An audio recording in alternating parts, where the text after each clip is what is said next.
Pete. Chris. Yes. How you doing? Good. How are you? Awesome. We are on Maui, and you're in Nashville. Nice. Yeah. It's 8 a.m. here. I think you always win that. There's no way to lose. So, yeah. Cool. Yeah. Let's go. All right. This is Tim, the other voice. I'm Tim. This is my son. Hey, Tim. And co-host. And co-host. Yeah. We do. It's a midnight show on Maui here at the local station.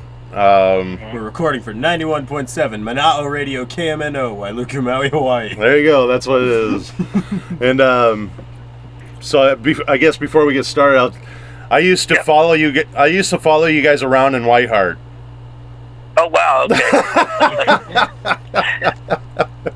Whenever you guys would come through the area, like the Freedom lineup, like those few years there.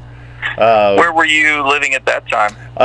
Outside of Chicago. So, like, if you guys came to like Rockford or Wheaton, or I was there, man. Mm-hmm. And then usually, like, Gordon and Rick usually would hang out at the merch table afterwards and stuff. And I was always late getting there, because I had to.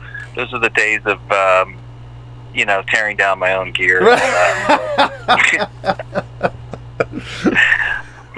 So yeah, we'd like to talk maybe a little bit about that too. Sure. So, all right, cool. Well, I'll just kind of give the overview here, and we'll just start.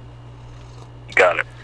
You're listening to Rockin' the Paradise radio show on Mana'o Radio in Maui. Just do the intro. I'm Steve Morris. And I'm Timothy Morris. And we're all things rock and roll. We are. And today we've got one of the greatest rock and roll drummers, in my opinion, ever, Chris McHugh. And if you don't know the name... You haven't been listening to Rockin' the Paradise. If you don't know the name, you haven't been listening to this show. The only other drummer we talk about as much is Neil Peart. That's right. And so, yeah, Chris has played on... Well, he started with a band called Whiteheart in 1985, was his first big one. 85 to about 90, 89, 90. Played for Amy Grant, Michael W. Smith, Billy Ray Cyrus, Doobie Brothers, Garth Brooks, when he did the Chris Gaines thing. Rascal Flatts, was Keith Urban's musical director, even. Wow. I mean, It's a big gig you for a drummer. you even played flipping tambourine for Peter Frampton. I really did. Yeah, that happened. That is awesome. That is awesome. So yes, if you haven't, so if you don't know the name, you've heard the music for sure. Thousands of recordings, not exaggerating at all. Right in the vein of his heroes like Jeff Porcaro and J.R. Robinson and Larry London and Phil Collins, Nigel Olsson. These are all of his influence, some of his influence. John Bonham, Mickey Curry, Bill Bruford, Arnold Palmer, Arnie Palmer. Wow. Arnold Palmer. Wow. I could go for an Arnie Palmer, actually. Is that another one of your specialties, Chris? Arnie Palmer. I make Making an Arnie Just Palmer, Chris. A nice sweet tie on a husband tie. What was that? I don't know. It went so far south so quick. Chris, I always heard that when Tommy Sims got the Bruce Springsteen gig, that you guys were supposed to get that together. Is that true? Oh man, I would have loved that. There was nothing official to those to that. I mean, I wanted. I tried to get in and get an audition with that, but it never turned into anything. Okay. But I would have loved that. Are you kidding? Yeah,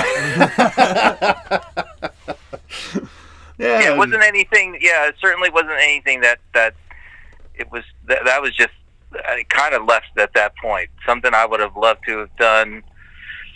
Tried to, get my name in on that, but it was, as you can imagine, right. A lot of people vying for that, and so sure. But yeah. Awesome. I'm going to get this one out of the way right away. Yeah. Is there ever going to be a White Heart Freedom reunion tour, or not tour, just a show or something? We did one. We did one last year. We did one. Gosh, All of I think you? it was like, yeah. Well, it wasn't. Billy wasn't there. Billy wasn't there. Okay. Yeah, Billy it was. wasn't there. Of course, Rick. I Mark, didn't know. Is this anywhere on YouTube and stuff? Myself and Tommy. There might be some little clips on there, or maybe. I can send you what I have. That'd be awesome. I'll text it to you. It's just that, a friend of mine out in the stands, but I think I have, we have. a few seconds of like Babylon and Really? maybe, yeah. Okay, And on the Rich Freedom. Redmond show, Yeah. he plays a little bit of Bye Bye Babylon, A Yeah. banger. and it's a banger. But he kind of, Rich kind of cuts you off a little bit, I think. And He knows. Wait a second. what? I'm There's like no I'm like kinda looking at your about- face, like, what are you thinking when you listen to that? Well, it's interesting, because what was really cool about last year, so, it was, 89, so it was, 30 years Yeah. from when it was released. There was, in the spring of 2019, so Brown Bannister, who produced the Freedom record and a gazillion other Christian records, Yeah. Amy Grant and Stephen Curtis Chapman, there was he teaches at I gotta think of the name of the school, Lipscomb Okay. University, and he's the head of their music department, and they kind of they did sort of a kind of a night to celebrate his Oh, really? career, and so the senior class band had to learn like 15 songs through it that were pinnacle moments of Brown's career. And they invited anyone that they could find who had an association with Brown or had worked on these records, and That's a lot of people. it was great. And what was interesting is it sort of got the ball rolling of thinking about sort of that time. And there was a studio, like Freedom was recorded in a place called the Bennett House in Franklin, Right. and we did a ton of records there. But it really just it's sort of like it's a funny thing.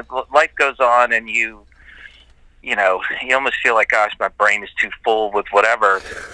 But like certain people, and like, so what was odd is that night, Tommy Brown and I, and Gordon wasn't, I think Gordon was there, but Mark was there. So we were all in the same room with Brown for the first time in Oh, really? decades. Yeah. Yeah. And it's sort of like, we were kind of like, oh yeah, right. All these memories came back. Anyway, that's sort of was the beginning of like, well, we should at least, let's do at least one show. We'll do it for charity. Yeah. Which we did. And, we raised, I think like $25,000 or something. And, but so when I hear that song, what's interesting is because we recently did that reunion show, it makes me think of I can literally be back. It's easy for me to be back in that room in the Bennett House recording that track, and it's funny. There's like there's things I hear I wish I would have done differently and blah blah blah and all that. But I think that madness is kind of what makes me who I am. But you know, we were kids. It's good. It's a good memory. You know, I mean, Did you guys know, like, wow, this is really good with that album? Well, we hoped, you know. I mean, we really put, you know, everything we had at the moment into it. Yeah. I think I would never would have thought in a million years, you know, that it would be something I would be talking about 30 years later. You know. We play. I think we play a song at least like every couple weeks. Yeah, that's one of my favorite albums of all time. So yeah, I mean, I put it in one of my favorite albums of all time, bar none. Not like best Christian album ever or anything like that. Bar none. Yeah. That is one of the greatest albums of all time, I think. Oh man, and the greatest. Well, Christian album of all time. Definitely the greatest Christian album of all time, in my opinion. I'm certainly grateful to have been a part of it, and you know, I mean, that's an incredible amount of talent, you know, with the other guys. And what do you attribute to the quantum leap of from like emergency broadcast to freedom? Was it Brown Bannister, or was it just a combination? Without a doubt. Yeah, without a doubt. Getting Brown in there and having you know, because we were kind of self-produced, I guess, on the other records, the ones I was a part of, and so having him, you know, so that was the first record that we went in and did like songwriting / rehearsal before even recording the record. So there were some songs that guys came in that were pretty well done, but for the most part, a lot of that was Gordon, Tommy, and myself, and Brown just rehearsing riffs. Oh. You know, like you know. Is there any outtakes of those jams?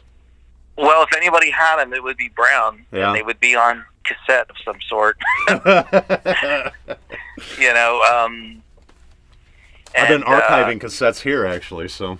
Oh, how funny! Yeah. Send them our way. Well, it's interesting. I would, you know, there's no telling. You know, I don't know. I mean, he would have to have a room filled with stuff if he kept everything. You know, right. But yeah, I mean, it was. I can't specifically. I was trying to remember. I think "Freedom," the song "Freedom," "Sing Your Freedom." That that was a combination of. Most of that was written in that rehearsal space. There was a place called Nashville Cartage and Sound, and it was over in a little neighborhood that I can't remember. But anyway, Sylvan Park, that's the name of the neighborhood, and it was a old tennis club that they had turned into a bunch of rehearsal rooms and stuff. And there's a thing we have in Nashville, and they also have it in LA, a little bit in New York, but it's called Cartage. Sure. And they're companies who you know, move your musical equipment around. So that place was a combination of Cartage and rehearsal facilities. That's where, you know, that stuff was worked on, and so it all kind of came out of that. I think Mark, Gersh and Billy, I think, had some things that were kind of sort of fleshed out, but a lot of that, and what makes that record very kind of riff driven, you know, like especially on Babylon and Sing Your Freedom and Let the Kingdom Come. Yeah. You know, that stuff that was worked out, you know, as a band. So it's quite a bit different. And, you know, there are records that are good that don't have any rehearsal to them at all. You know, you just go in and record them. But in this case, you know, rehearsing there with Brown and him kind of sort of editing on the spot, and saying, Yeah. "Oh, that part's really good. You really need to chase that down. That seems like that would be a really good chorus, or that's a great verse, or that's kind of a great. You know what? If we take this thing that we were working on yesterday, that could actually work as a bridge for this new thing. That kind of stuff. Right. And then I think all of us kind of worked together lyrically on it. I remember writing over at Mark's condo as a band on lyrics, which is crazy. Yeah. Because that's the kind of thing. Often, too many cooks can just Right. ruin it. Although I will say, any pop song that you look at who's written it now, there's 25 writers. So I don't know. Right. There's the meme with whoever pop star of your choice, 25 writers, and then it's a picture of Freddie Mercury and one writer. It's like Yeah. Well, let's just say it's not fair to compare Freddie Mercury with anybody. Well, exactly. So. Exactly. It's funny because we, speaking of that, just quickly, Tim and I just did a record in a week during quarantine here. So Nice. And when we took it out to the car to listen to it, I compared it to Jellyfish Belly Button, and I'm like, this really isn't even fair. I was just shaking my head. Yeah. As far as sonically, what we were trying to get, and it's like, Right, better, but let's see. Yeah. those records are Yeah, unbelievable. because I think, some of the equipment that they use costs more than the car you were listening to the thing on, I'm sure. Exactly. Costs more, and you can't get it anymore either. Yeah, right. Yeah. They spent a little more time than a week. Yeah, a little bit. Yeah. A week on band. the mounted tom sound. Yeah. It was worth it. Yeah, Tom 1 was completed the first week. What'd you guys get? We got a killer Tom sound. But it sounds fantastic. Yeah, don't hit it because it will change. Yeah. So you guys got together last year. So obviously, Yeah. do you guys run into each other quite a bit in town, or not? Gordon is the one that through the years I've kind of we have pockets of where we're around each other. Yeah. Just different records. And Was he the Peter Frampton tambourine connection? yeah, Gordon produced that record, I think. Yeah, and I think I was over there. That was at Wayne's studio, the Maple Room. I was there for something else, and I think they just had me throw that on there. That's cool. So, That's cool. Yeah. I can't recall too much about it. Although it was interesting. What kind of tambourine was it, Chris? Do you remember the miking I placement? believe it was a Von Craft. How do we get that Von Peter Craft Frampton tambourine for sure, because those are the ones I use. Wink. Keep that product endorsement going. Right. use those on a lot of records. Yeah, it was pretty cool, man. Just meeting Peter and talking to him. The first concert that I ever Did he use a talk box went when he to talked to him? as a kid was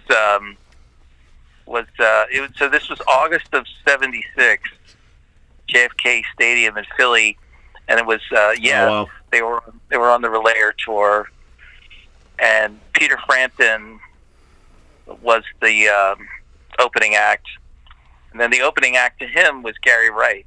And, Oh, wow. but I think for the longest time that held the largest outdoor concert attendance. Yeah. Enclosed, and Right. I think it was over 100,000 that Wow. were in there. Yeah. And but that was pretty crazy. There was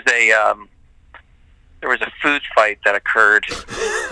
Anyway, he remembered. I mean, no, it was like the full stadium was a food fight. And, Wow. Yeah.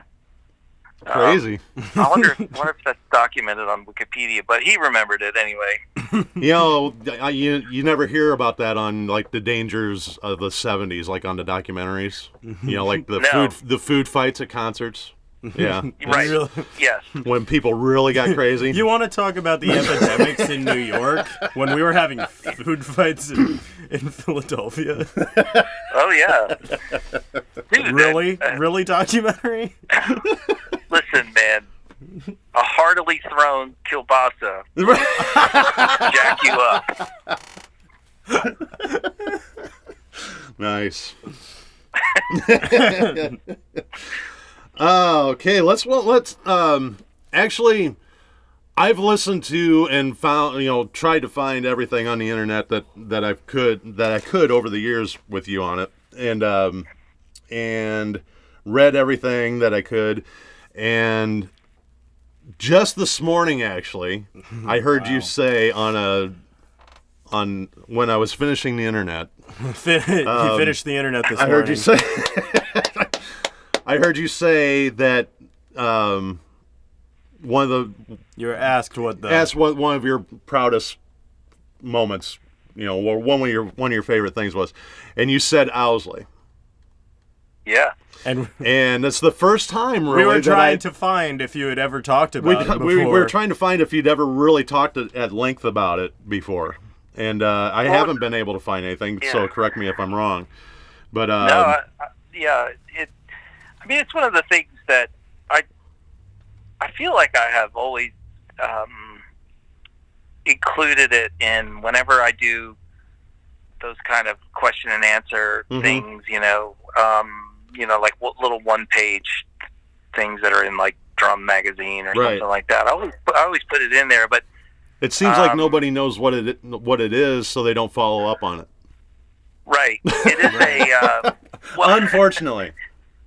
It's funny because it is one of those things that the people that do know about it. It's a record that has that had an impact on people. Although yes, it wasn't a lot of people. But there are a lot of drummers that know that record. And, yeah. Well, for the longest time, I thought the guitar player in my band and I were the only ones that knew about it. Mm-hmm. And so everybody that knew about it were people that we were recruiting to know about it. Right. But then, as the years went by, and you start to see more on the internet about it and stuff, and realize that there is like a community that just really, just loves Will. And these two records are they're phenomenal, flawless. Yeah. So when did you meet Will? Well, I would say. And what were you wearing? Well, I feel like I've been wearing Converse jeans and a T-shirt since '72. Cool. So that's probably what I was wearing. It's good that you keep it consistent, so when you get asked a question like that... Yeah, which I'm sure you get asked that all the time, a fashion icon like yourself.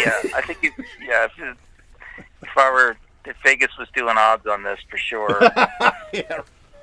Converse, jeans, T-shirt. I think I met him around the time, there's a singer-writer, I think he still does background sessions, but he's mainly a writer at this point named Judson Spence. Okay.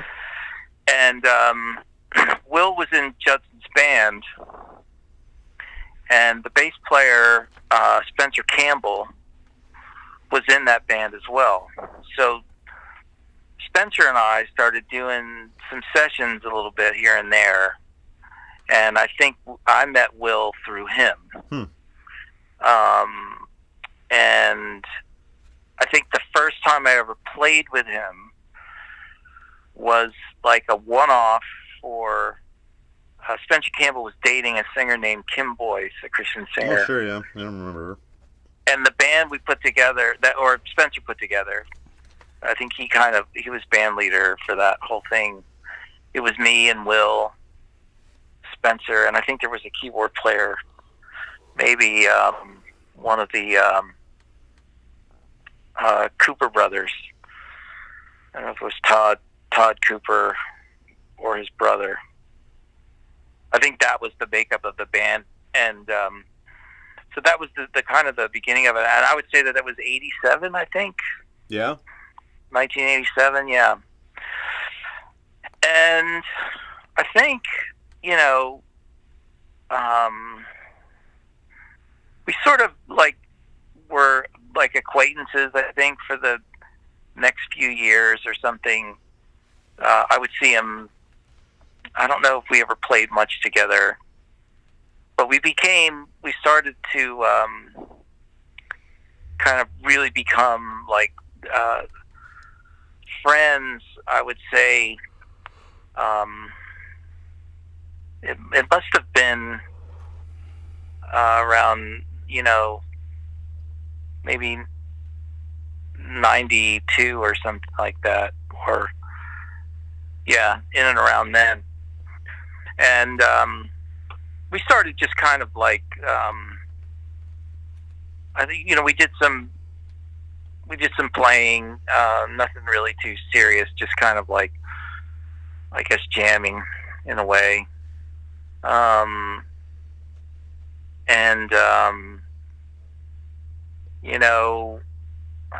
don't know, we just hung out. We had a lot of the same taste in music. Big Beatles fans. Right. Loved the Jellyfish stuff and Toy Matinee and Yeah. well, any of the Britpop stuff, Right. the English Invasion era stuff. So when you said you jammed, was that a, hey, come on over to, or was it you just happened to be in the same spots? I think some of it was hey man, why don't you come over? Chris Rodriguez and I are working on this thing. Cool. Yeah. Let's play a little bit and record it. Nothing formal at all. Right. Just making music, really, not with really any particular goal. And was he doing the Semantics at the time, around that time? Yeah, he was. Yeah, he had just. I think around the time that we really started hanging out was after he had come back from L.A. Mm-hmm. from making the record, and that's what we do. These informal things. They weren't ever intended they weren't going to be for Semantics or anything. They were just for fun. Right. And it was, I'm sorry, I'm not really clear on it, but it's Come part on, Chris, of that. it was only really, 30 years ago. well, part of it though too is that it really was just for fun. It wasn't anything, Yeah. I can remember, just jamming with him and a couple other people, and it being just a kind of a fun, informal thing that we were doing. And Will is very he was so great in those settings. He was an encourager. He was happiest while making music, and he loved that. Anything any kind of musical interplay, or you hit a moment together, and it. He was the one that gave you the big smile and encouraged. Yeah. Of course, there's always man. that guy. He would do that for the he did it for the room too. Yeah, exactly. So he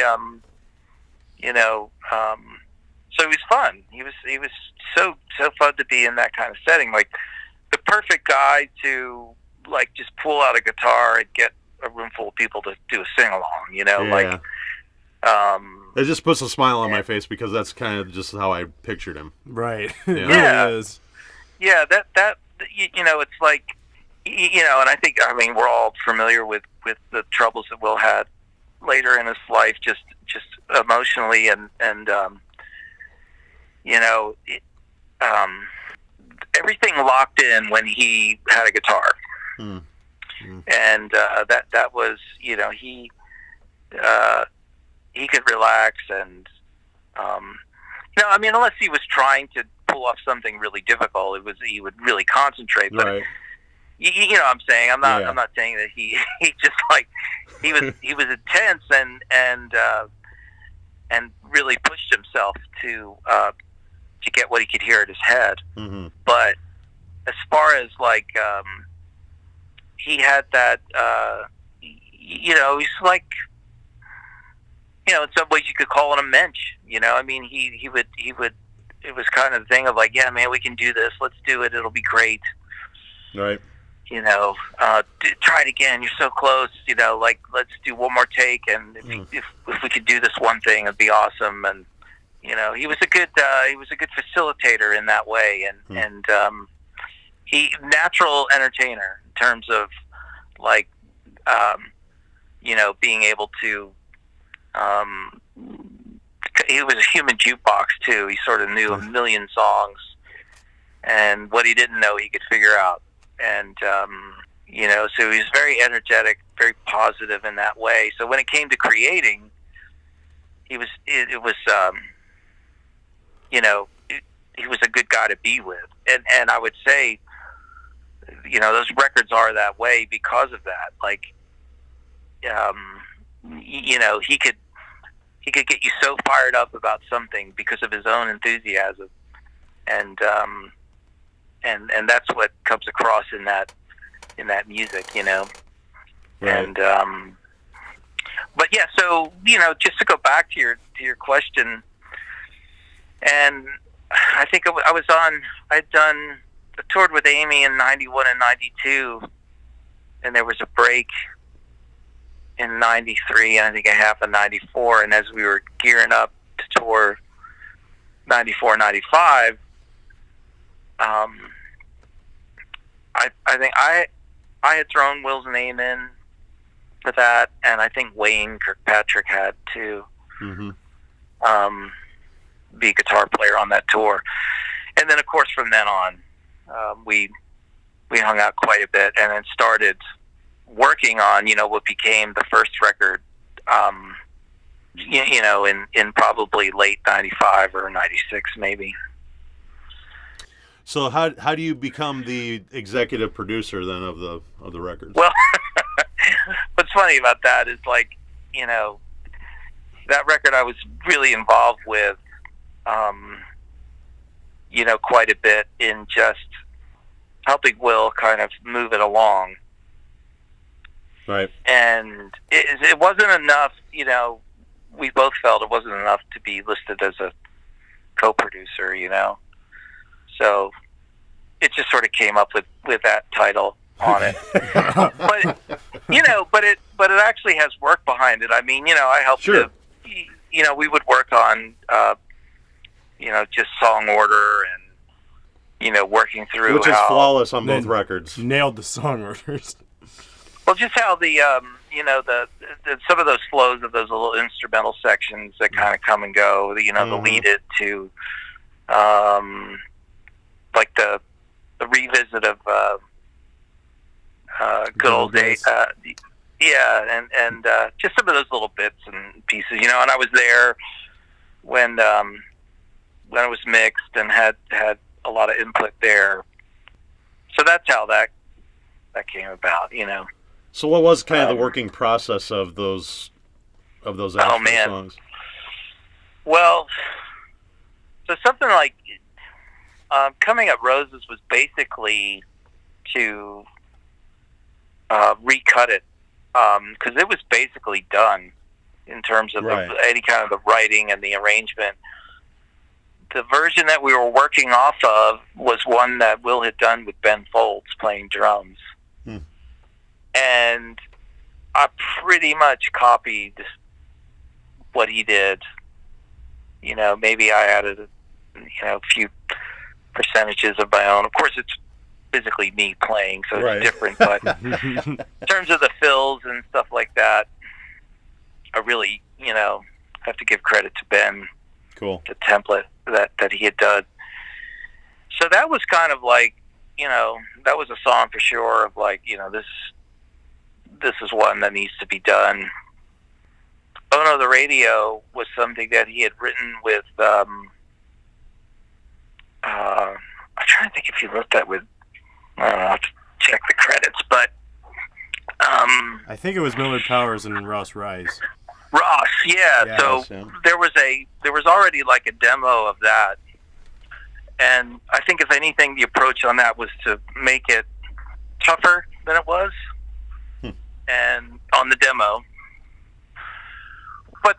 process was kind of like, hey, let's work on this song. Okay. Yeah. And it was like we took our time, you know. And you can hear that. What's funny is, you know, the equipment that the thing was made on is very bare minimum, man. There was like, we were all sort of co-engineering, and not until Jeff came in, you know, right. Jeff Balding. Yeah. The stuff that we had cut on our own, you know, was like Oh No, the Radio and Coming Up Roses, and I'm All Right was a real engineer. It's JR did that. And so like we were working in Will's house. Yeah. It was. And you were playing an old Ludwig kit on that? Well, some of it is an old Ludwig kit, but some of it is a newer,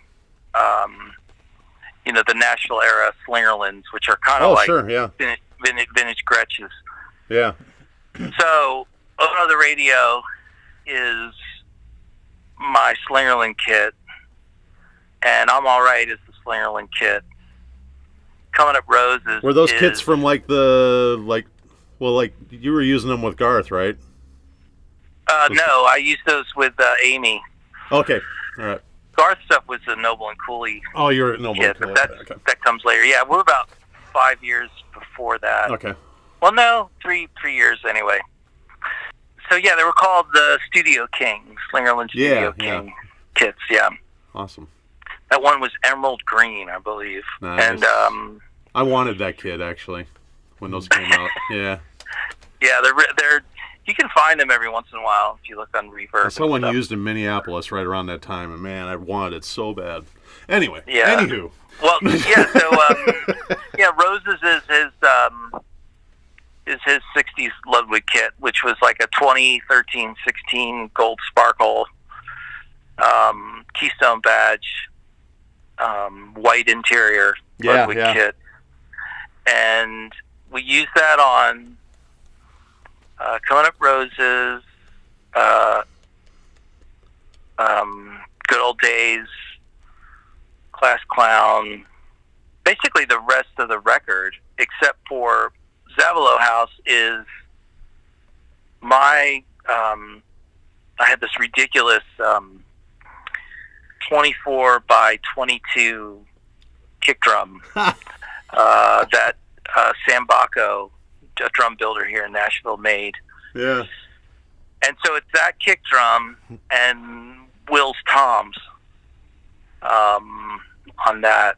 But what's funny is, you know, most of that stuff, like the drums weren't even recorded in stereo. Like the overheads are all mono, and the toms are there's panning on the toms. But like for Coming Up Roses, we didn't even have a hi-hat mic. Yeah. It's that's, you know, kicks mic'd, snares mic'd, toms are mic'd. Neither did Bonham, coincidentally. Right, yeah. Well, for sure, yeah. No, I mean, that's, you know, often that stuff is 3 or 4 mics. Yeah, right. But, you know, I think we rented. No, that's were you guys doing basic tracks together, or was it all built? We would do guitar, bass, and drums together. Cool. Or at the very least, it was, you know, Will and I. Yeah. And but Millard was like, you know, he engineered a lot of the tracks, you know, a lot of the basic tracks. We kind of like, you know, I would play, those two would work on sounds. I would run in there and listen, and one of them would go out and play, you know. And so it was very well, it's for that time that it's really a predecessor of what a lot of people are doing now, it sounds like. Yeah. I mean, it was, you know, it was recording at home. Working at home was just getting, you know, affordable, basically. Right. But with, you know, the exception being that we were on analog tape, which I think is what adds, you know, to a lot of the magic of that record. And so the process was, you know, we would work on a song at a time. And Will, I believe the idea was to kind of like to finish one at a time. It wasn't like we would do a bunch of basic tracks and then they would be built from there. The focus was more on one song at a time, I believe. Yeah. If not the whole record, most of it was done that way. And I really liked that because it was kind of like, there's a way in the way that Will arranged, everything has served a purpose. There's not a lot of gratuitous drumming on that record. It all sort of it all serves what's going on melodically. Oh, absolutely, it's and it's pretty orchestrated. What was played. Will was he could certainly play basic beats on the drums and stuff. And Miller's a drummer also. So there was this. Surrounded by drummers. Well, yeah, everywhere. and what kind of happens is, you sort of get into where there's a no BS element. It's sort of like, if you're going to play that, there should be a reason. And if us two don't believe what you've played, then we're going to do it again. And and that's good. I like that. I like that kind of challenge. I like Well, I heard an interview with Will saying one time that the reason they wanted Ben Folds in the Semantics was because that he was a songwriter, and that he would play songwriter drums, And, exactly. Yeah, and you pull that off perfectly on pretty much everything that you do. So. Well, thanks. I mean, it's really, I don't really see the reason in playing if there's not a song. And, well, no, it's funny. I mean, some guys can. I don't have a lot of interest in like just playing drums without a reason, if that makes any sense. Right. All the guys that I look up to, and I don't know that early on I was like, this is not a one man thing. This is for me.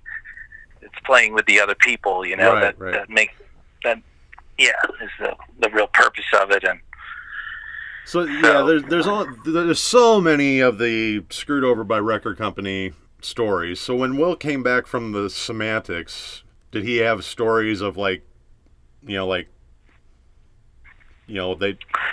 did this to me, Because that album should have been huge. I think he was disappointed, but it wasn't really so much. Not like a really direct. Yeah, not really directed at anything per se.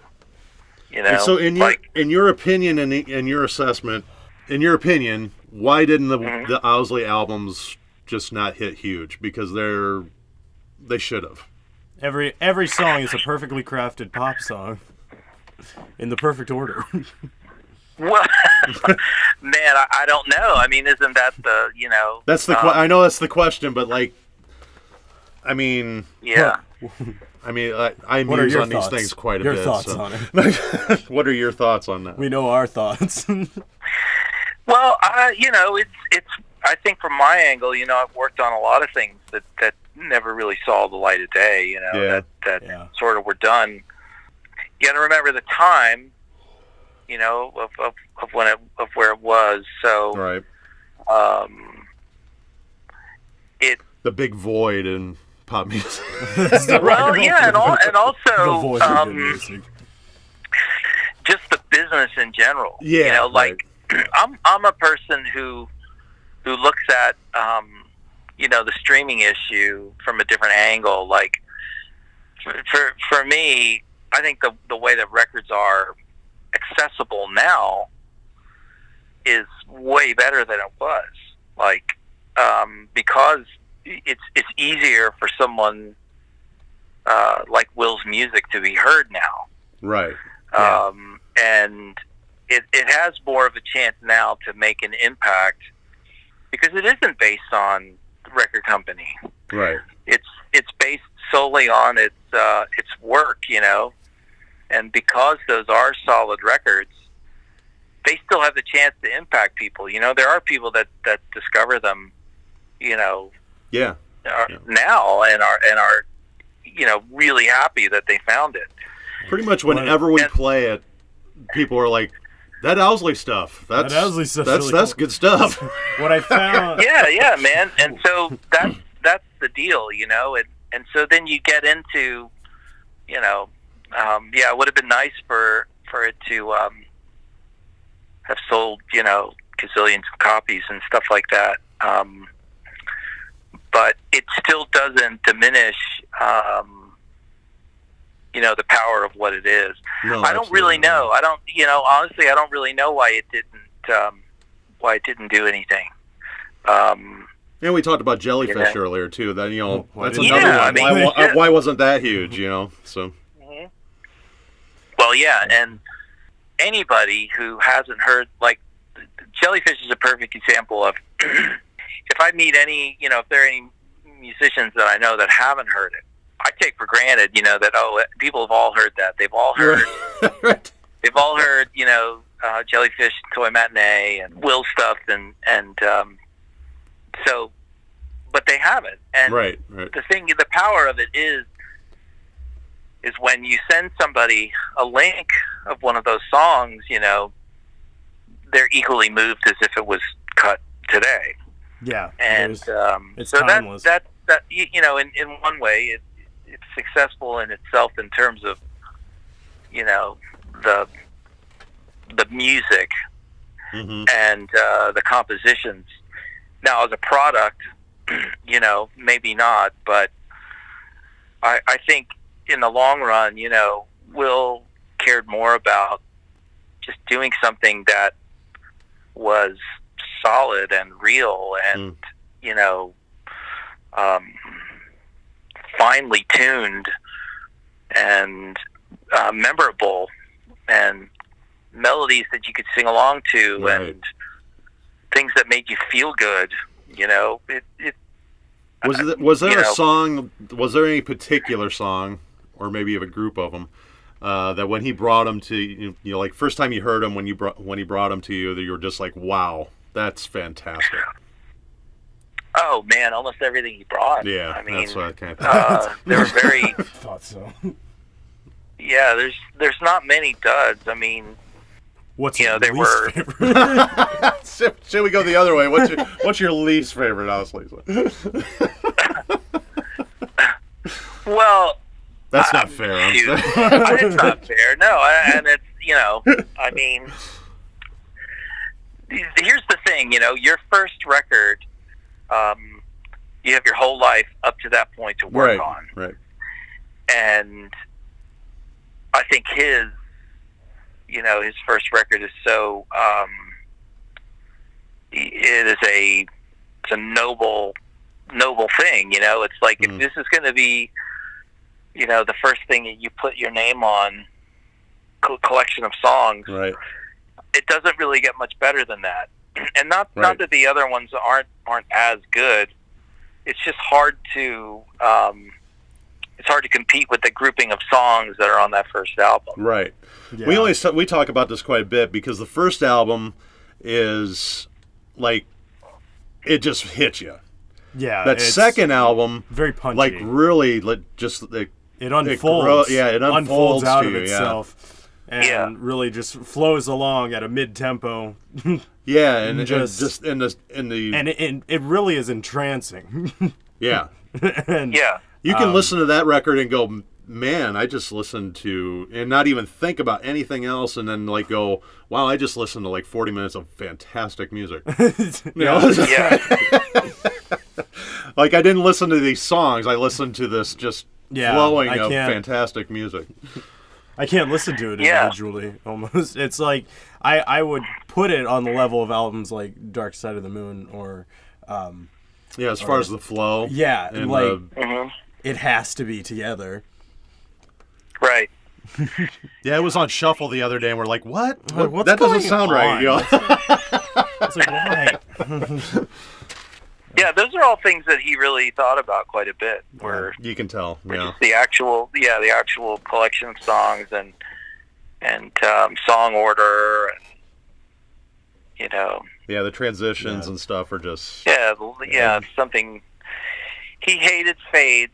He really hard. He just felt it was very non-committal, and it wasn't that hard to... That's super interesting, because I feel that way also, and the reason that I feel that way is you guys on Whiteheart, Freedom, had fades, but the songs had a definite beginning, and then then your middle was your chorus and your verse and your chorus, but they had a definite ending too. Even though you might have faded, they had this great ending that was different than the rest of the song. Yeah, it was just so cool. So it's interesting that my thoughts on that come from an album that you were on, and Will hated it. Well, he had a lot of. There were a lot of rules like that. I mean, he hated things like side stick. He's like, you can never. He said it's so non-committal. Either you play brushes or you play backbeat snare, and that's it. Really. How do you feel about Stuart Copeland's side stick? Well, I think he thought it was. He didn't hate side sticks in general. I think he just hated them on his music. The cliche side stick. Yeah, or Yeah. I guess he felt like if you're going to have a backbeat, it might as well be a snare. Yeah. Oh, that's cool. Yeah, he was funny. What else? I'll try to remember. But there were a bunch. He didn't, going into, coming out of a fill, there was sort of the big trend where drummers would be like, do ga ga goo daga goo bee, and he would be like, there's just a downbeat. Don't give me two downbeats. Just give me one. And that's classic. There's not two downbeats. It was never really my thing anyway. But it was kind of a thing that was going on in the '90s. Yeah. Yeah, totally. It's sort of a little bit of it. Sort of comes from the Manu thing. He hated, like splash cymbals or anything like that. Yeah. Were just off limits. He had. Yeah. You come into the studio, you take them off your kit.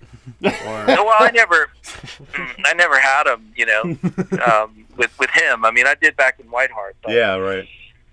Oh, we know. They had kind of run their course through the '80s, The perfect splashes and bell at the beginning of Let the Kingdom Come. Just that. Yeah. Well, yeah. Love it. Yeah,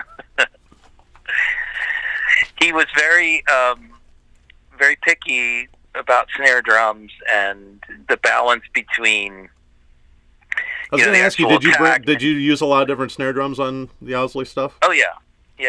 There's quite a collection on there. What was trying on to remember House? is going to be hard. What was on Zavalo House? Zavalo House was there was I don't know if they still make drums, but there's a drum company called Baltimore Drum Company, and it was a maple. I'm going to say it was 6x14. And it was a little bigger than 5.5, so it was probably 6, I guess. And it was like a multiply maple snare, just cranked. And that's what's on there. Was all the Freedom record the piccolo that you're talking about on Rich's show?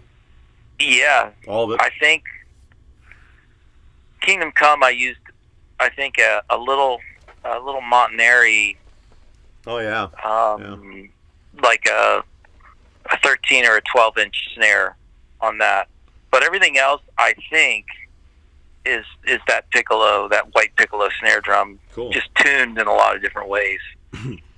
Yeah. Well, speaking of that snare drum, I remember we were as a family, sitting down and listening to White Heart Freedom. No, Over Me was playing, and Mom asks Dad, what's your favorite drum fill in this song? And it's like, why would Mom even ask that? And Dad goes, let me think about it. And then he just goes, da da da da da da da da da da. The big build. It's gotta be. Man. That gives you a little insight into our family. Yeah. I haven't listened to the song without thinking of that. You ruined the song. You ruined it for me. How funny. Awesome. The only other thing, the only other snare that could be on there, I may have used a Black Beauty on a couple things. Because on tour, weren't you using? Was that on tour? Was that a Yamaha 8-inch deep, or was that like a Grand Star or something? With Whiteheart? Yeah. Gosh, I have no idea. Okay. It was 8 inches deep. I'm pretty sure because I had one. I had a Yamaha recording series, and it seemed like. You know what it was? I think it was. If I wasn't using the Black Beauty on the tour, it was a 6.5 by 14 Tama carbon fiber. Oh, really? Okay. Yeah, I think. But if I have to look at some. Because you brought back one of them, that Yamaha, didn't you, with Keith for a while? Well, yeah, I had. I had a couple of different sort of deeper Yamaha snares. Yeah. But I have as far as studio stuff, I have I think it's a 7 by 14 recording custom, from like the early 80s. Oh, cool. Yeah. That I still use. And the reason why I even got into those again, we were touring with Keith. We were opening up for Bryan Adams in the UK. Oh, yeah. We did Ireland, Scotland, and England. And so I got to be good friends with Mickey, and nice. I was asking, of course, it was just like driving him crazy with the questions. But, like I'm doing to you right now. That was one of that was the thing. I just specifically was asking him about like Reckless, Right. And that record, and he told me, he said, well, this is what I used, and he said, I showed up, I put the snare on the stand, I took the stick, I hit the snare, and Clear Mountain put the mic on the snare, and then that's why it sounds the way it does. It was like, there wasn't anything like, oh, this head and blah, blah, blah, or anything. He was, right. He said that there really wasn't much to it. And, which is always funny, Well, he and Clear Mountain were in the room, so that helps. That does help, and it is funny. A lot of it is really just it's Mickey's touch, right. and the way he actually hits the snare drum, and so that's kind of the deal, But it does make it possible to kind of enter that sonic zone, having the actual drum. You know what I mean? Like, right. It's not going to sound. When I hit it, it's not going to sound like Mickey. It's going to sound like me. But right. It's nice to at least get it into that family. Right. Taking up the same sonic space. It's like comparing, Les Pauls to all the players that have played them. There is a Les Paul character, but exactly. Ultimately, you're listening to someone's hands. Can you think of just a in or out of music, just a Will Owsley story that probably nobody's heard, or maybe your favorite memory, or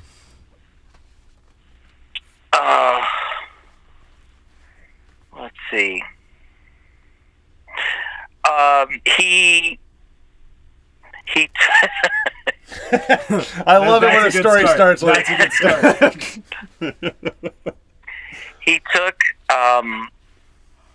He took me, and me, my wife at the time, and kids to see Ringling Brothers. He bought tickets and everything. Really? And it was literally like I think he called me the morning of and was like, "Hey, man, what are you doing today?" And I think I said, "Oh, nothing." And he went, "Awesome, we're going to the circus." Wow. Like not like, do you want to go to the circus? Or Oh, no. And nothing was like that with Will. No, there were no questions. Wow. It was, this is what we're going to do. Oh, that's funny. No, that was a good memory. Awesome. Yeah. So Yeah. go ahead. When you played on the second album, was that what it was? He just said you're gonna play on the second album.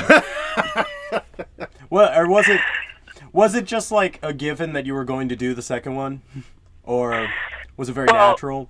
I mean, I wanted to, so yeah, I think it was pretty natural. Yeah. You know, it was pretty natural to just begin work That's cool. on a new set of songs. Cool. Yeah. So, so later on, before Will's death, was there like, I mean, we can always look back, and I don't mean to be disrespectful at all, but I'm just curious. Did anybody and I guess my point is that we need to be attentive to people, and when they're going through rough times or whatever. But was there any any signs or anything? Well, I would say, I mean, he had gotten pretty. Yeah, there were signs, and he was struggling. And there was help there. And I would say, looking back now, for me personally, a few days before he passed, there was a definite a desire to kind of clean things up or something, On his part, or on his part, yeah. But we had a lot of water under the bridge at that point. We weren't very tight, and I guess, of course, I don't think you can ever look back when you are a relative or a friend of someone who takes their own life, that you don't think, well, is there something I could have said or done? Right. I think that's very natural. But and that's the trouble with depression and with mental illness, is that we as regular people are not experts on it, Right. Yeah. But and thank goodness there is a lot more awareness now than there was. Yeah. Definitely. Even at that time, but I do know that he Will suffered a lot.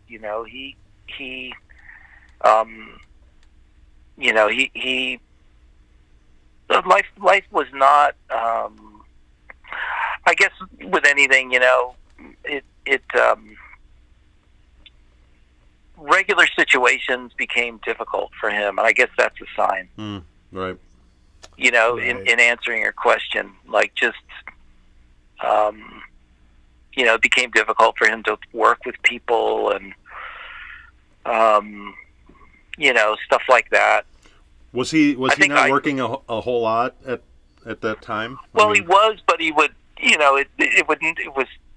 there was becoming sort of a repetitive scenario where it didn't work out well, yeah. where the things would become kind of volatile. And it was, as you read, kind of more, you read more on sort of, just, mental illness and this kind of thing. It makes sense in hindsight, Right. But at the time, and I mean, it's easy to look back and say, well, that was a sign and this is a sign. Right. Yeah. But it was devastating. It still is. Yeah. It's a tremendous loss.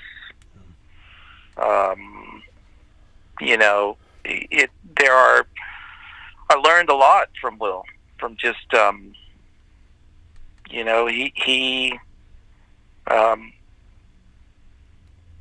someone that, when he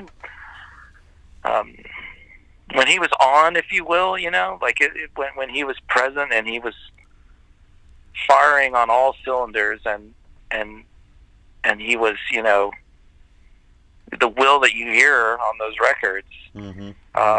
It just was phenomenal, Right. We laughed a lot. That's the thing too, is Will is very funny. He was really intense, but he was very funny and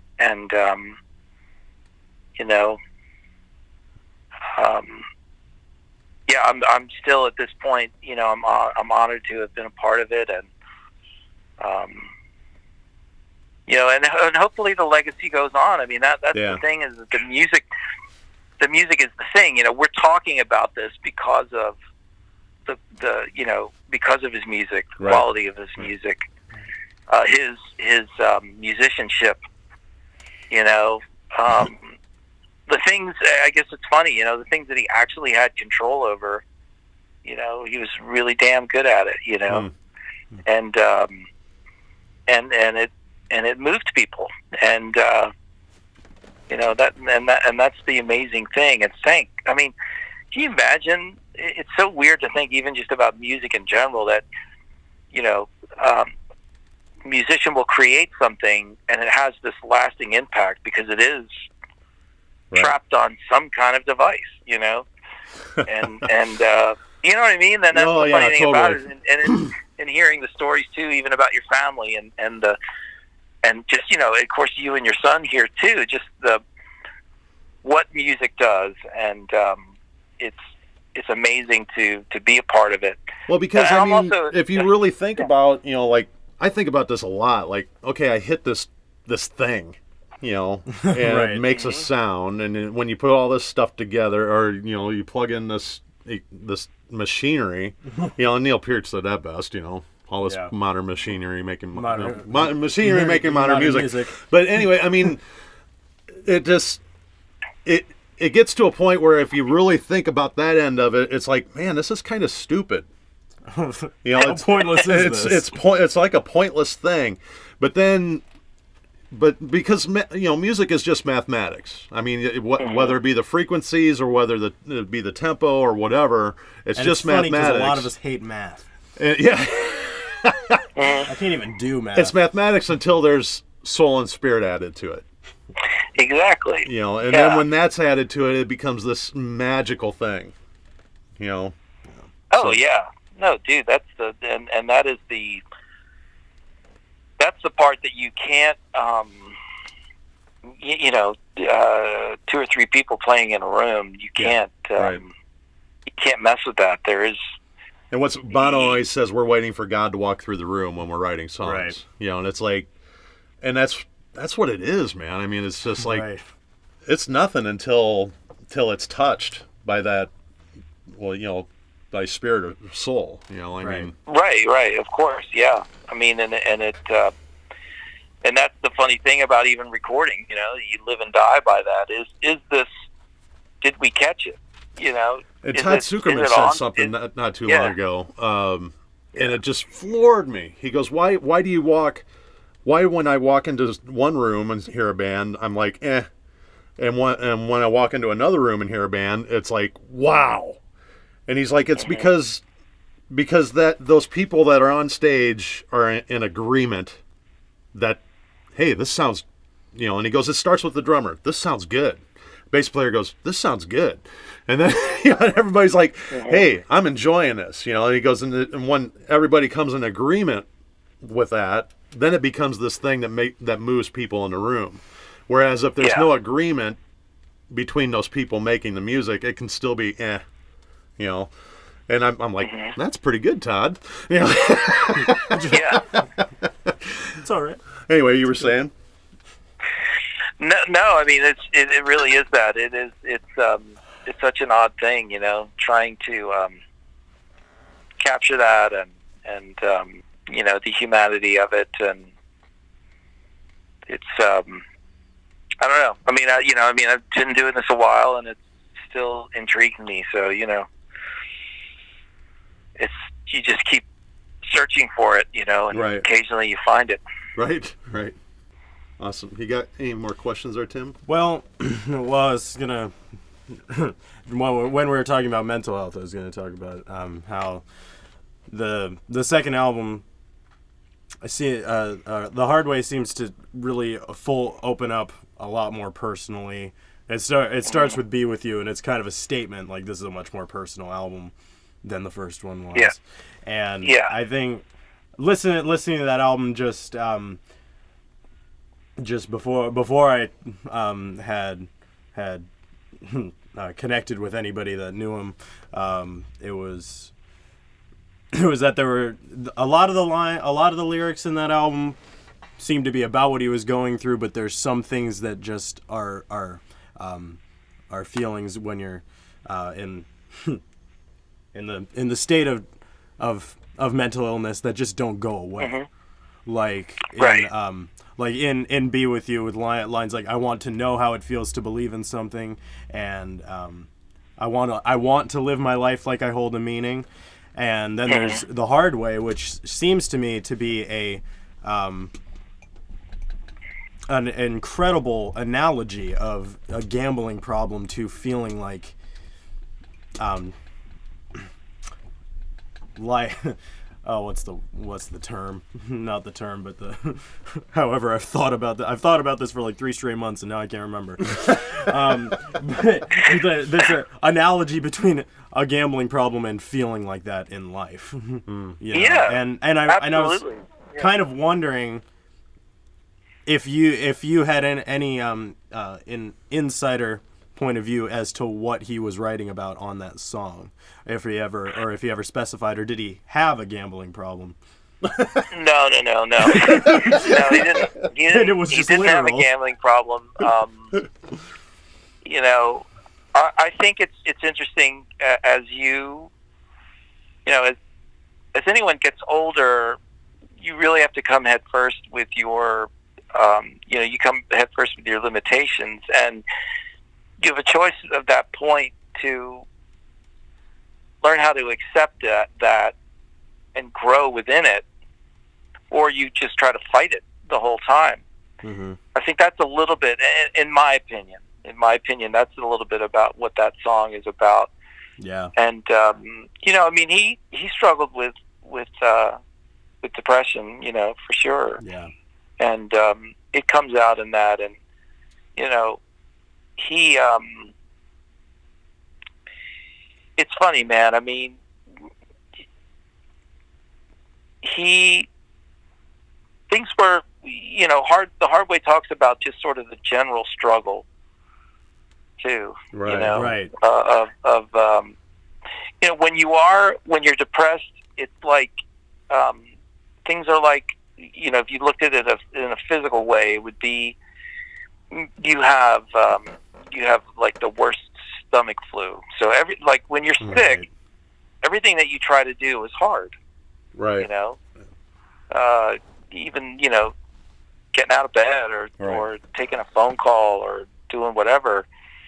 And the thing about depression is it's literally the same thing, but it's quote unquote all in your head, if you will. Right.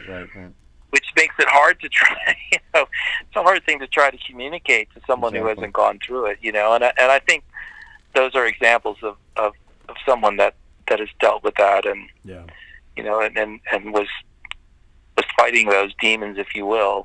Right. And it's also the record is he was older, and at that point he was married and had I think Walker was born, and it's just tougher, you know. It's sort of that thing, you know. Life changes, and you're making those adjustments, and that's really what that stuff is about, you know. And that's an incredible song and an incredible metaphor, and it's just it's another it's one of the there's 21 songs between the two albums. I listened to them all with just astonishment, and I'm just amazed at what he did, and it is incredible what he did in the face of that. But speaking of Walker, we have an interview with Walker for this. Yeah, we're going to interview Walker this week. Yeah. Awesome. Yeah, incredibly talented kid. Cool. Lovely kids. Those guys are the best, man. Awesome. You know, still in contact. You know, I hear from Rebecca every so often, and just check in on each other. Yeah, that's great. Fantastic. So yeah, I mean, I guess the last thing I would want to add is, you know, the thing about Will is he was incredibly talented. Like, just he had all of the talent, but he also matched it with working at it. So, like, you know, anything from he was very intense about, like, his guitar playing and his singing, and really, you know, would not settle for anything, you know, less than the best that he could do. Yeah. And you know, that's the thing about it as well. And the songwriting, he just couldn't handle. He hated things that were like kind of jive and half-assed, and you know, he had a very high standard that he put on himself, and you know, that's part of the reason why we're still talking about these songs, you know? Right. And so much, there's so much good that came from the guy, and that's the thing that I remember the most, you know, now is all of that, you know, and maybe if you're lucky, you'll get Millard on here. Hey, speaking of that, and we'll edit this a little bit, but is there anybody else that you could guide us to put together this thing?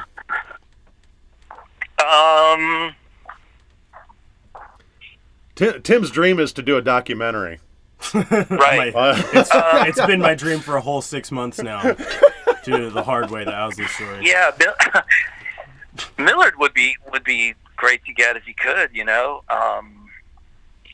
And do you know how to get a hold of him, or is he like on? I think he's on something. Yeah. That guy's on something, man. I think he should be on Facebook, I think. Okay. He might be in the group. Have we checked him? Yeah, I haven't checked if he's in that group or not. We found Walker might have a way to get a hold of him. Yeah, that's true. Yeah, we could ask him too. We found that the In Memorial Will Owsley group. Yeah, just recently. Just a couple weeks ago. Yeah. And this all just sort of fallen together. It was just like 3 weeks ago that I tried to contact someone through the website, and I kind of told them the documentary idea. I didn't know that this was all going to happen, so as it's happening now, you know, getting in contact with the kids and getting these interviews and everything, and so it's actually really cool. Yeah. Well, I think that's awesome. There was one more thing I wanted to say, and I think we'll just edit it back into when I wanted to say it an hour ago. But was when you were talking about how he would like slave over guitar parts till he could hear what was in his head, and you can tell that when you try and figure out those guitar parts. Oh man, it does not flow the way that you expect a guitar part to flow. It's like it's very clearly like defiant. Like he heard that. Yeah. It's not the typical thing. It never is. And yeah, I can't figure out any of these solos. Yeah, it's ridiculous. Well, he really tried to find. He tried to find the sort of the richness in things, or like just in voicings, and it was all about composition, Yeah, it's just incredible. He could play anything, but when it came to his own music, it was like that, It was. Was he the kind of guy that always had a guitar in his hand? Oh, dude.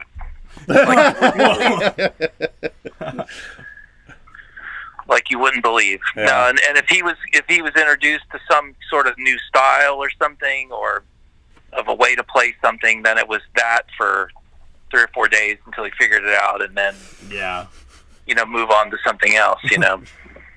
Did he have a favorite guitar? Do you know of?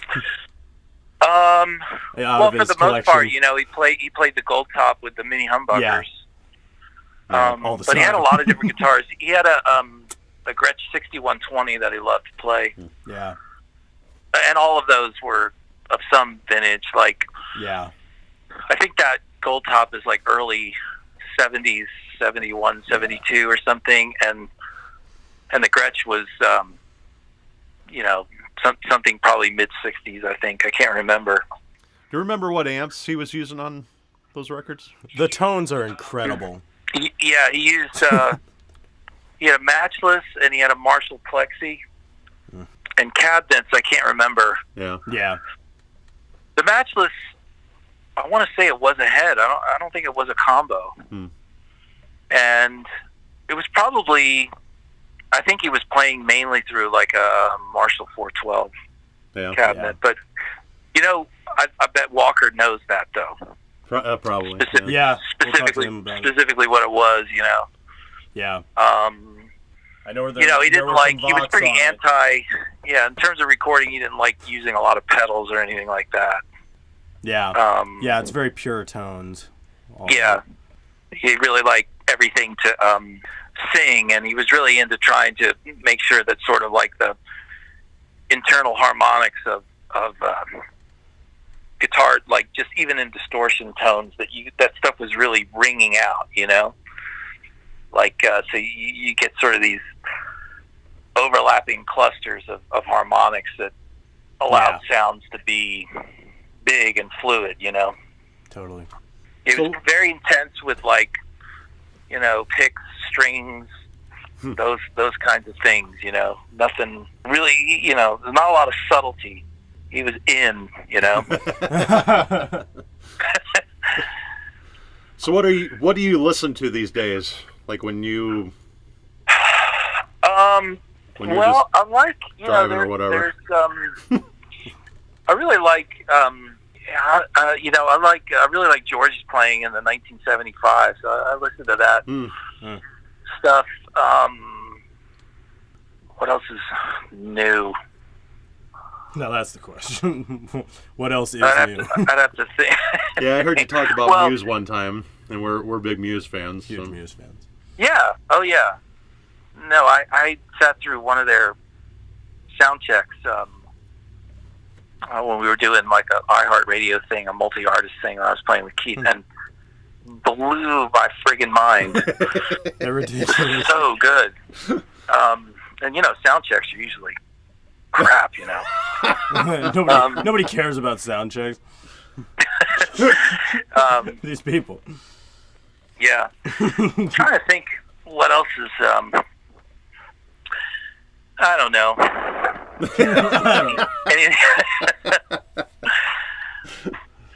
Well, it's hard, It's like you hear one song of somebody and you think it's something's there, and then you go to the record and it's like, Yeah, totally. That happens a lot. There's a lot of that these days. Yeah, but I do know there are. I'll say this for sure. There are a lot of great bands out there that I'm completely unaware of. If there's one band, it's the Struts. Yeah, the Struts one are band real to good. check out. Yeah. That's new right now. They're they're great. I mean, it's derivative, but what are you gonna do? Yeah, right. What are you gonna do though? Yeah. We're just waiting for something else to come along. Until then, yeah. where do you go? So who are who's like an act out there that like if they called, you'd be like, yeah, I can do that to her. Yeah, we'll make it. Oh God. When there's tours again, of course. Yeah, when Yeah, there's right. again. Oh man.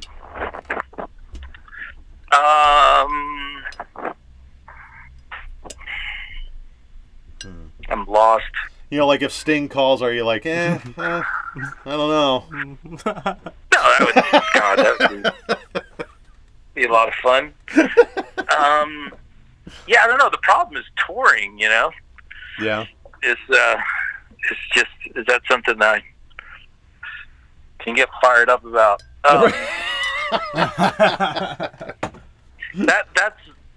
That's really the deal, you know. Nobody really comes to mind. Nobody hits it. Nothing kind of like obvious, you know. There's no. Paul McCartney. Well, yeah. Well, yeah. All right. I don't think that's. You're sane. You haven't lost it. That is not. I don't can see we that say the ever same about opening Paul, up. though? Yeah, right. The guy he's got's pretty good, man. You know. Yeah, right. Yeah, he's okay. That's the dream tour. Yeah. It's okay. Yeah, I think he's got it covered. Yeah. I'm not I was worried there for a minute, but. I love Abe, man. I even told Abe I loved him one time. We got tickets to Paul McCartney and in Chicago, and it was like when they first started printing tickets just on paper, like you print your ticket, you know. Mm-hmm. And I'm like, oh man, I don't know about this, you know. I'm like, I hope this is good, you know. Kind of thing. And so I get to the door, and they let us in, but they're like, oh, these tickets. And the usher, yeah, I'm like, what? What are you talking about, these tickets? You know, it's like, and the usher says, well, follow me. And they sold tickets behind the stage, not knowing that it was blocked view, right? And Right. and so the usher, like, we keep going down front, and you know, like, I'm almost to the stage, you know. What's going on? We sat like first row on the side of the stage, like above the monitor board, Mm-hmm. and like, I don't know, 30 feet from Paul, you know. And and when Paul was doing his acoustic thing, Abe was like right underneath my seat, and I'm like, I love you, Abe. And he had a glass of wine. He's like just kind of toasted me, and I was like, so yeah, that was a good Yeah. show. Yeah. So you had a moment, man. You had a moment with Abe. Yeah, right. Mom had a moment with Eddie Van Halen. That's right. She was 14 and just screaming. Yeah, right. Just screaming until he just like chuckled at her. Yeah, right. Yeah. Like, eat up. What's that? Enough. Yeah, right. Enough. Right, exactly. Can you stop? If I smile at you, will you shut up? It was 1984. They weren't happy. Right. Yeah. On top of the world, not happy. Well, Chris, this was fantastic. It was Absolutely. awesome. Oh, and, man, thank you. Totally going to hold you to getting some footage of that Freedom reunion. Okay. So is this with- unless is you this want a cell text phone? like constantly and phone calls, you better might just want to just send it. So Okay, so Also, this. if I find them, can I send them to this number? yeah. Yeah. Yep. Okay, cool. That'd be Cell phone. perfect. Yeah. Yeah. Also, so this is gonna be like kind of edited for the show, edited into bits and stuff. But we were. So I'll be on there 20 seconds. No, you'll be featured. No, it's gonna be a lot of it, but we're just gonna use clips. And but I was thinking we could put the full interview on YouTube if that's good. Yeah. Yeah. Okay. Cool. And Yeah, is there anything you're we going need to to edit take it, out? right? Or, yeah. Cool. All right. I will tell you this is a funny funny thing about Freedom. A friend of mine went out and bought the cassette the day it came out, and he was a big Whiteheart fan. And that night he goes, "Here, you can have this. I don't like it." I'm like, what? What they do? You know, it's like, so I put it in. I'm like, what? This is fantastic. And so it took me, this guy, you know, it took me explaining to him, like, this is why this is so much better than what you've been used to. So, by the time I explained the whole thing to him, you know, it's like, you know, he now he loves it, or, you know, over the years he's loved it. So, but it's just funny. He's like, here, you can have this. I don't even like it. You know, it's like. You were a pre-internet influencer. Well, it's been a pleasure, man. It really has. Yeah, amazing. You too. I talked to you in like '89, but I'm sure you don't remember. Do you remember a record store called True Tunes in Wheaton? Probably not. No. Yeah. But yeah, you guys were there. But yeah. I remember. Yeah, I know we played in Wheaton on that tour, but Yeah. And I like remember. the Agape Festival in Greenville. You remember those? I do remember playing that. I don't Yeah. necessarily, you know. Yeah, I'm kind of hurt that you don't remember me, but that's all right. It's fine. No, man, totally a pleasure, man. Well, thank you so much for doing this. Yeah, thank you. Thank you, guys. And our listener thanks you too. Yeah, the listener. All right. Not even our listener. It's the listener. Thank you so much, man. You got it. Thank you. All right, bye. Take care. Bye.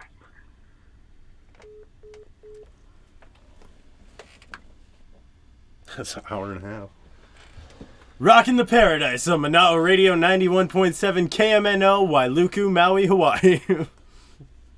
All things rock and roll with your very own. All things rock and roll. Oh, come on.